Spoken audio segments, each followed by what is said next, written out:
comme s'ils étaient nés compétents, comme si certains avaient reçu un mode d'emploi à la naissance, pendant que d'autres improvisaient dans le noir.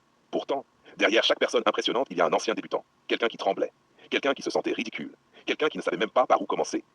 On est toujours le débutant de quelqu'un, le nouveau dans une entreprise, le petit dernier dans une famille, le jeune amoureux face à quelqu'un qui a déjà vécu 1000 histoires, le nouvel employé qui découvre les codes, le père débutant, la mère débutante, le patron débutant, l'artiste débutant, le leader débutant. Même les lions apprennent à rugir. Mais le problème aujourd'hui, c'est que le monde veut voir le résultat sans respecter le commencement. On applaudit la maîtrise, on se moque des premiers pas. Pourtant, il faut un courage immense pour accepter d'être mauvais quelque part. Immense. Parce qu'être débutant, c'est accepter de ne pas contrôler son image. C'est poser des questions simples, c'est hésiter, c'est bafouiller, c'est faire des erreurs visibles. C'est avoir l'impression d'être en retard pendant que les autres semblent avancer naturellement. Et beaucoup abandonnent à cet endroit précis, pas parce qu'ils sont incapables, mais parce qu'ils ne supportent pas l'humiliation silencieuse des débuts. Regarde un enfant qui apprend à marcher. Personne ne lui dit « tu marches mal ». Personne ne lui dit « à ton âge, je devrais déjà courir ». Personne ne filme ses chutes pour les publier. On l'encourage, on célèbre chaque micro-progrès. Mais une fois adulte, on devient cruel avec soi-même. On veut être excellent immédiatement, rentable immédiatement, charismatique immédiatement, aimé immédiatement. Comme si le temps d'apprentissage était devenu une honte. Alors que non, le temps d'apprentissage, c'est la forge. C'est là que le caractère se construit. Les débuts révèlent énormément sur les gens. Certains deviennent arrogants pour cacher leur peur. D'autres deviennent silencieux. D'autres encore abandonnent avant même d'avoir commencé sérieusement.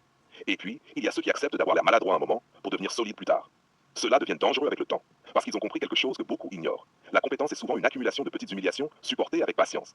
Le chirurgien a déjà tremblé. Le chef d'entreprise a déjà été ignoré. Le sportif a déjà perdu. Le grand orateur a déjà bégayé. Le séducteur a déjà été rejeté. Le manager a déjà été dépassé. Le technicien a déjà regardé une machine sans comprendre ce qu'il faisait. Tout le monde commence quelque part. Et parfois, on oublie aussi qu'on peut être le débutant émotionnel de quelqu'un. Tu peux rencontrer une personne qui connaît parfaitement la vie, mais qui devient vulnérable face à toi. Une femme forte peut devenir hésitante devant un homme qui la touche profondément. Un homme très sûr de lui peut devenir maladroit devant une femme qui le déstabilise émotionnellement. Parce qu'il existe des territoires humains qu'on découvre tard. On peut avoir 40 ans et être débutant dans la tendresse, débutant dans la confiance, débutant dans l'amour sain, débutant dans l'écoute, débutant dans la paix. Certaines personnes n'ont jamais été aimées correctement. Alors quand enfin elles rencontrent quelque chose de sincère, elles paniquent, elles sabotent, elles fuient, elles deviennent contradictoires. Pas toujours par méchanceté, parfois simplement parce qu'elles sont débutantes dans ce type de relation. Et ça demande de la maturité pour le comprendre. Le monde adore juger les réactions, mais peu de gens cherchent à comprendre les apprentissages invisibles derrière les comportements. Parfois, quelqu'un te parle mal parce qu'il débute dans la gestion de ses émotions. Parfois, quelqu'un devient froid parce qu'il débute dans la vulnérabilité. Parfois, quelqu'un contrôle tout parce qu'il débute dans la confiance. Ça ne justifie pas tout, mais ça explique beaucoup. On est tous le débutant d'un domaine que quelqu'un d'autre maîtrise déjà. Et inversement, quelqu'un nous regarde parfois avec admiration pendant qu'on se critique intérieurement. C'est ça qui est fou.